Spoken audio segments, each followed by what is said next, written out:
Hi, my name is Janine, and today I'm going to be discussing Kluckholn and Strodtbecks cultural values.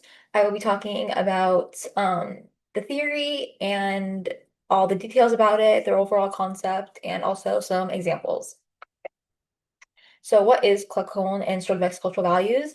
The Kluckholn and Strodtbeck cultural values is a theory that was meant to develop a cross-cultural theory of values. They emphasize cultural values in understanding different cultural groups and like their belief systems.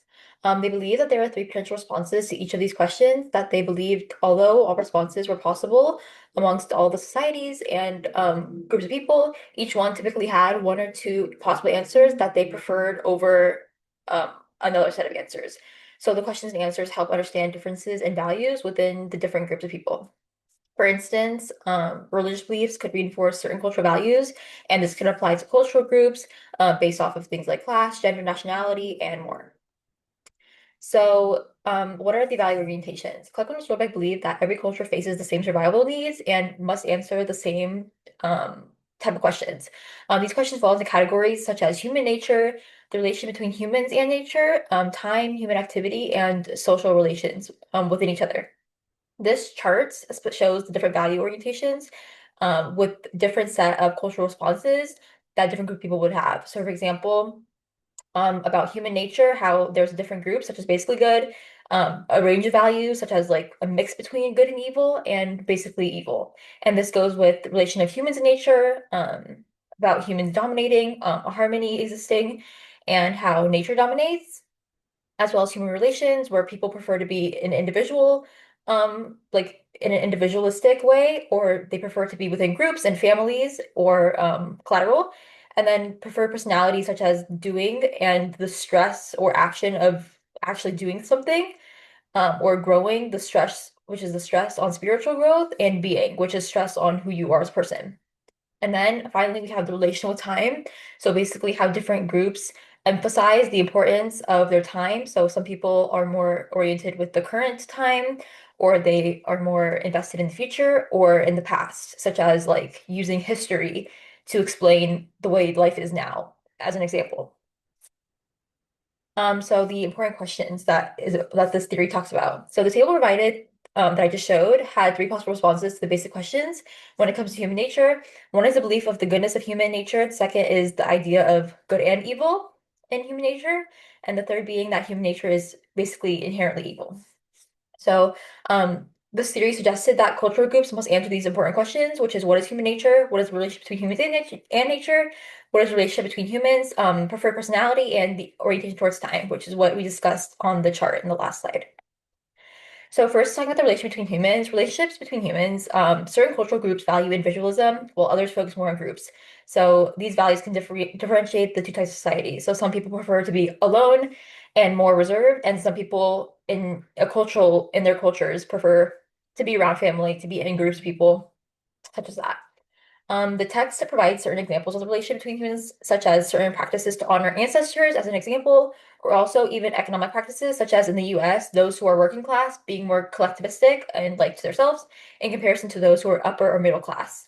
And another example of this can be certain cultures emphasizing the importance of respect towards elders. Some cultures emphasize that as like a huge major deal within their families in comparison to other cultures.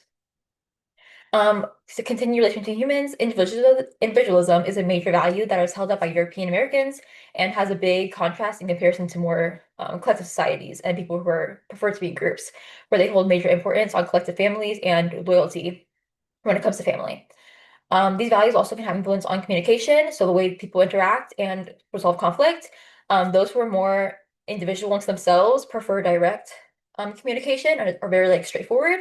However, those that are in more collectivistic societies, like have more close bonds with people and family, have less direct communication and are more avoidant when it comes to a solution and problem solving.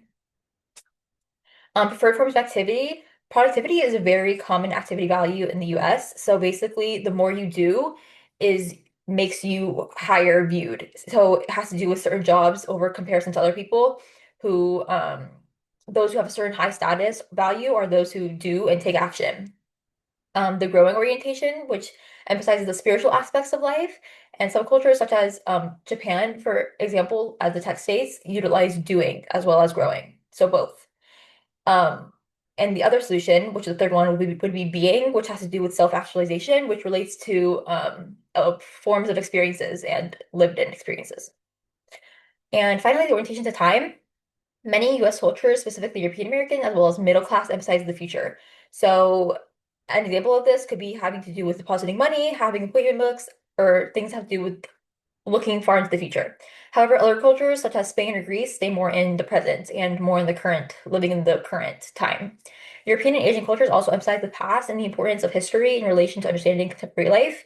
So, they use history to kind of have to do with what we currently go through. And the text provides an example of this being an American student in language school in Mexico having professors that would answer questions about society with historical explanations.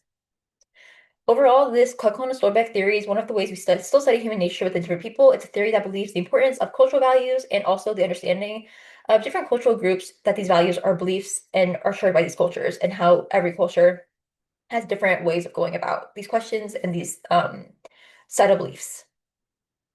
And here are my sources. Thank you for listening.